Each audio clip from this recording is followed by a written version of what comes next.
Welcome back to this next video in which we are discussing chronic obstructive pulmonary disease. Okay, so we've now discussed the prerequisite background knowledge about the tracheobronchial tract, and we're ready now to go on and discuss the pathogenesis of COPD.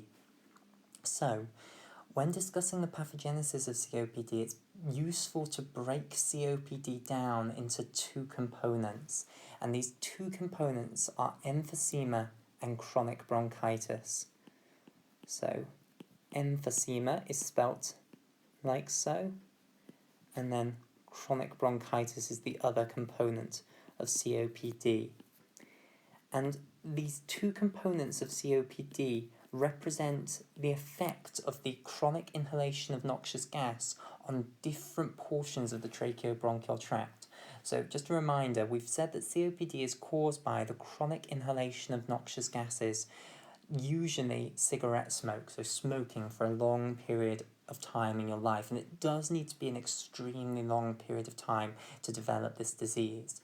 Now, the noxious gas is going to damage all components of your tracheobronchial tree. It's going to damage the trachea, it's going to damage the bronchi, it's going to damage the bronchioles, the respiratory bronchioles, the alveolar ducts, and the alveoli. And emphysema is the disease process that occurs in the distal portions of the tracheobronchial tract. So the alveoli, the alveolar ducts, and also the respiratory bronchioles. So basically, emphysema is what the chronic inhalation of noxious gases does to damage the pulmonary acini. Remember the name for the pulmonary acini, remember the name for all of the structure downstream of a terminal bronchiole is the pulmonary acinus of that terminal bronchiole. So you're going to damage the pulmonary acini by inhaling noxious gases chronically, and the disease process that's going to occur there is called emphysema. Whereas chronic bronchitis is what's going to happen to the trachea, the bronchi, and the bronchioles when you inhale the noxious gas chronically. So this is the disease process that's going to affect these proximal portions of the tracheobronchial tract.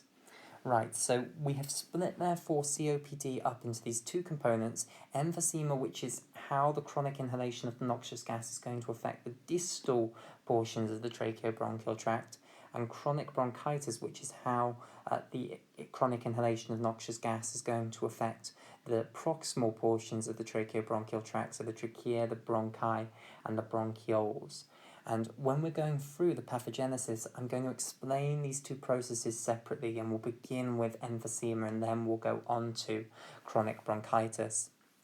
Okay, the other thing to say is that sometimes in COPD you can just get one of these occurring. So sometimes people will get emphysema without chronic bronchitis or vice versa. However, usually because they're caused by the exact same thing, you'll get both of them together, and COPD therefore is normally both of them together rather than just one of them on its own. However, if you did just have emphysema, you could still refer to that as COPD. Okay, right. So let's now go on then to the pathogenesis of emphysema, and for this I will come back down to where I have my pictures of the small portions of the tracheobronchial tract, so down here. Okay, so I'll have the white pen then. So we're now going to discuss emphysema. So the first thing to do is tell you what emphysema actually is, and then we'll discuss how it is actually going to occur due to the chronic inhalation of this noxious gas. So in emphysema, the absolutely major thing that's going to happen is that you're going to lose elastic connective tissue in the lungs. So lose elastic connective tissue, and this is responsible for all of what goes wrong in emphysema. So lose elastic connective tissue. So what I now need to do is explain to you where the elastic connective tissue is in the lungs and how it's incredibly important for the function of the pulmonary acini, for the function of these low down portions, these distal portions of the tracheobronchial tract. So hopefully you're aware of what I mean when I say elastic connective tissue. I am talking about connective tissue fibers that are elastic, i.e. that if you stretch them, they will recoil backwards. So I might just even draw a little picture of this. So if you were to stretch this outwards, so here is my elastic fiber, this is my elastic fiber, and I'm now stretching it, so I'm stretching it this way and then pulling it this way, then you will feel it, well, if you were to let it go, it would recoil back inwards.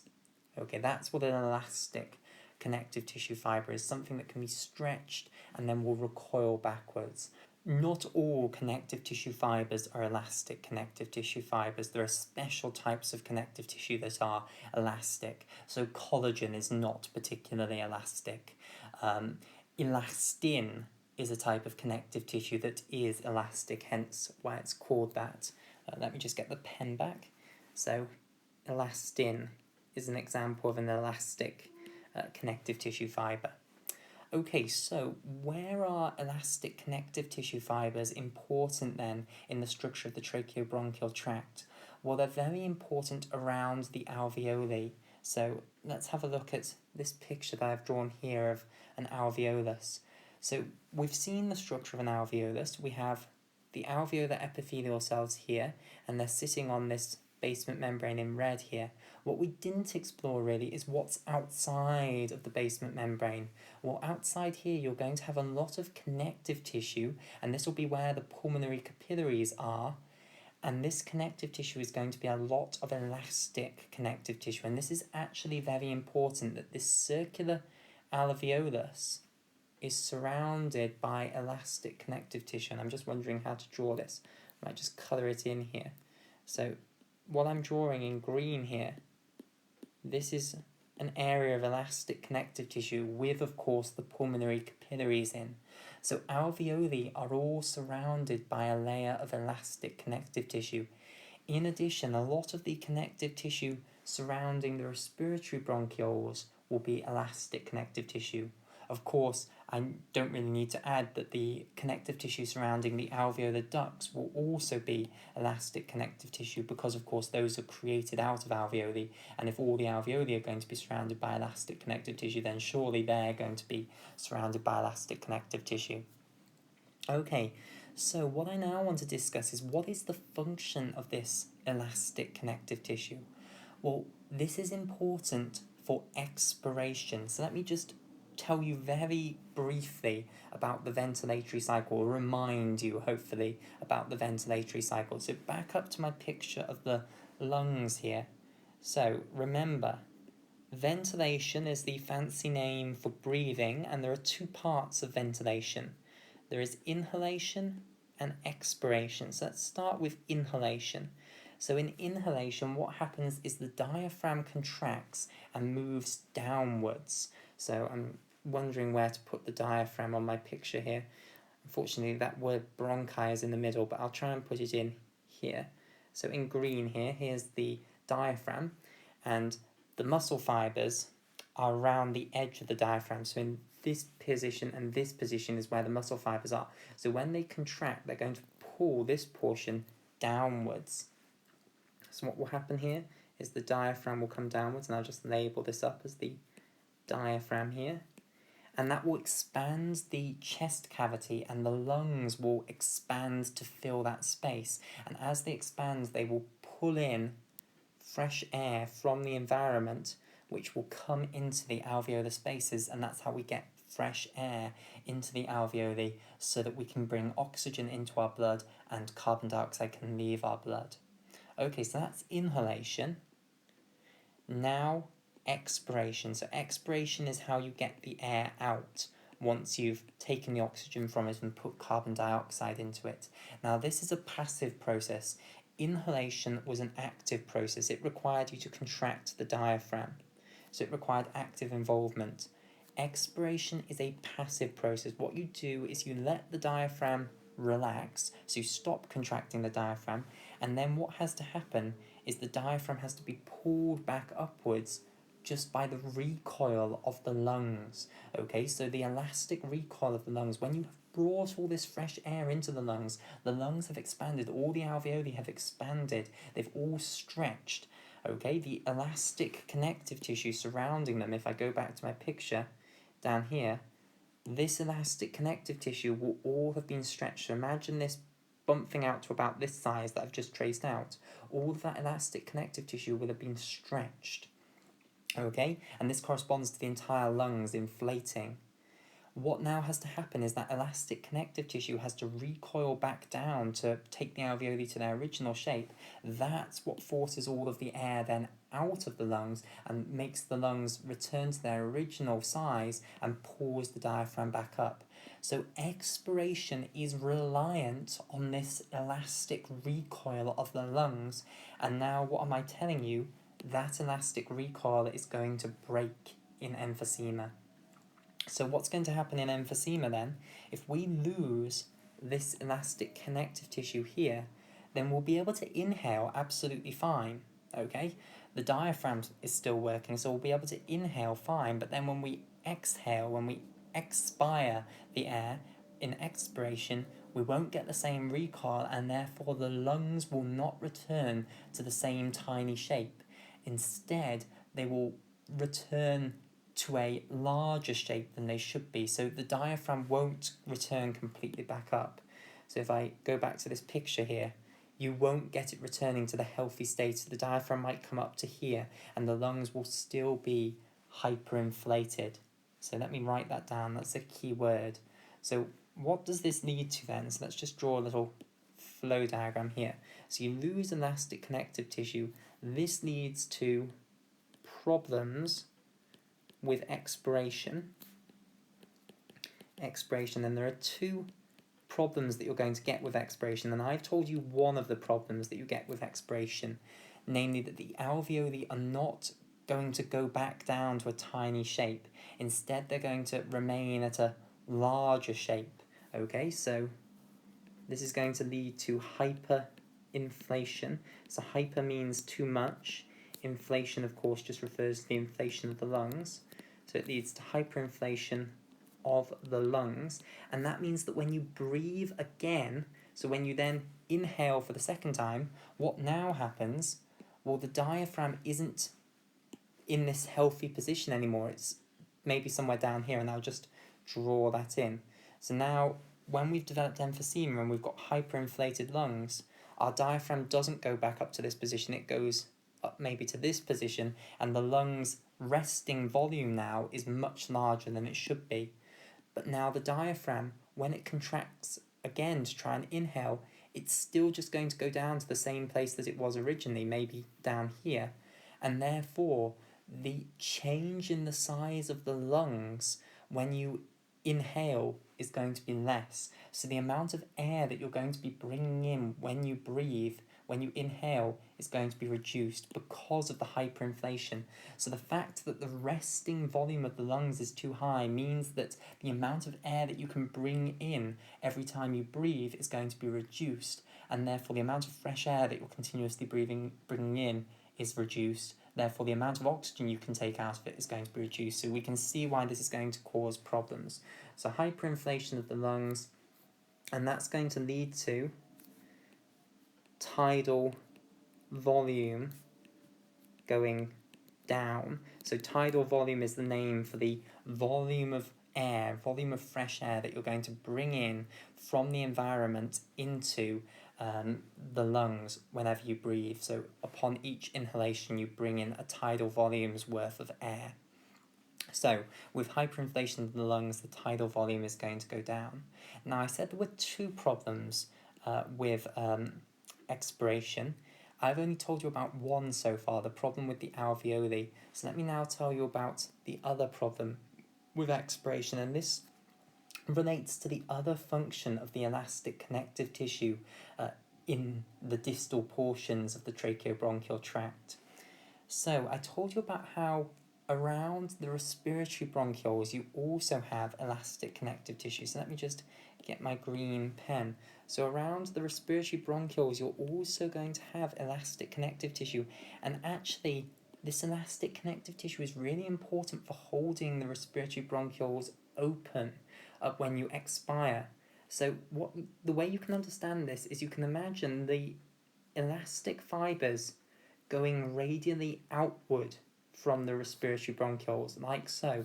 Whereas around the alveoli, you need to imagine the fibres going circumferentially around it. Okay, the fibres will be oriented like this, which is why when you expand the alveoli, they get stretched, and then when they recoil back, it's going to lead to the contraction of the alveolus back down. Whereas in the case of these respiratory bronchioles, you need to imagine the elastic fibres going radially outward like this. And what that actually means is these are involved in holding these things open. Okay, if you lose all of these, it can actually lead to these things collapsing. So this is one of the other problems. The respiratory bronchioles can end up collapsing. So respiratory bronchioles can end up collapsing due to the loss of the elastic connective tissue. Respiratory bronchioles collapse. Now they collapse at a specific part of the ventilatory cycle, and it's not inhalation. So when you are bringing air in, the air coming in is going to hold the respiratory bronchioles open. You know, the whole lung is expanding when you breathe in, and therefore the respiratory bronchioles are going to be pushed open by the air that's coming in. Whereas in expiration, the exact opposite happens. In expiration, the lungs are recoiling back downwards, and at that point, you can end up with the respiratory bronchioles collapsing, basically. So, without this elastic connective tissue holding the respiratory bronchioles open, when you're in the expiratory portion of the ventilatory cycle and the lung is collapsing down, it's reducing its volume, what can actually end up happening is these poor airways can end up completely collapsing down, because they're not particularly strong airways. They don't have a cartilaginous layer holding them open. Instead, they have this elastic connective tissue pulling them open and keeping them open always and stopping them from collapsing inwards. When you cut all of these fibres, the whole thing can flop inwards and fall in on itself, and therefore the airway can become obstructed. And what is that going to lead to? If the respiratory bronchiole gets blocked, and this is part of the chronic obstructive in the name of COPD, obstructive airflow obstruction. So this is part of the airflow obstruction that we refer to in the name of COPD, that the respiratory bronchioles can collapse, and this can block any of the air coming out from the portions that you get to by going through this respiratory bronchiole. So this respiratory bronchiole will lead on to lots of alveolar ducts and lots of alveoli. All of those are now not going to be able to send their air out in expiration because their respiratory bronchiole has collapsed. So respiratory bronchioles collapse in expiration, and this prevents you from expiring the air. So this is also going to therefore lead to problems with expiration and therefore also hyperinflation of the lungs. So overall, you get these two different problems with expiration. Firstly, the loss of the elastic connective tissue means that the alveoli are not very good at forcing their air out anymore. Secondly, the loss of elastic connective tissue means that respiratory bronchioles can collapse on themselves, and if they do that, then the air, even if the alveoli are trying to get rid of the air, it's not going to be able to get through because the respiratory bronchiole has collapsed in on itself.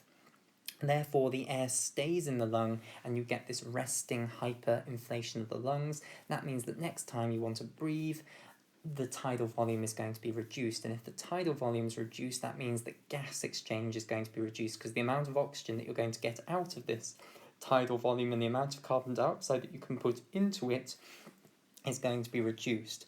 So this is going to lead to shortness of breath. So the key symptom that emphysema leads to then is what we call shortness of breath or breathlessness. So breathlessness is feeling as though you need to breathe more. So if you've ever been for a jog or when you're running and you get out of breath, that is breathlessness. So when you sprint really, really fast and you feel as though you need to breathe more and more and more because you're not getting enough oxygen and in and carbon dioxide out, that's what we mean by breathlessness. And in COPD, you have that and you can't really get rid of it, so it's just a chronic state of being breathless. And that's why this disease is really quite horrible, because you continuously feel breathless. Especially on exertion, it gets worse. So breathlessness, or you can refer to this as shortness of breath. So, shortness of breath. And this is quite simply because your respiratory system is not functioning properly, you're not getting enough oxygen in, and you're not getting rid of the right amount of carbon dioxide. And shortness of breath is often abbreviated down to SOB for short. Right, so what other symptoms is being short of breath going to lead to? Well, it's going to lead to you breathing faster and also breathing harder. So again, think when you last jogged and you became short of breath, what's your response to it? What's your response is to breathe more rapidly, to increase your respiratory rate, and also to breathe harder, to use the accessory muscles of ventilation and force expiration, because there are muscles that you can use to force expiration from the lungs. Expiration is usually passive, but you can force expiration by manually reducing the volume of the chest. Okay, so these are the two things that are going to happen. So the name for increasing your respiratory rate is tachypnea. So this is the name of the symptom of having a high respiratory rate. So tachypnea is the name for a high respiratory rate. So I'll just write RR for respiratory rate is going to be high. Okay, and this is the the British English spelling of this word. If you're using the American English spelling of the word, you get rid of the O and just have the more sensible spelling, tachypnea, without the O. And the other symptom that you'll get from being breathless is forced breathing. So having to put effort into breathing, which is dyspnea. So nia refers to breathing, and dyspnea means to uncomfortable breathing, having to forcibly breathe. So having to put a lot of conscious effort into breathing.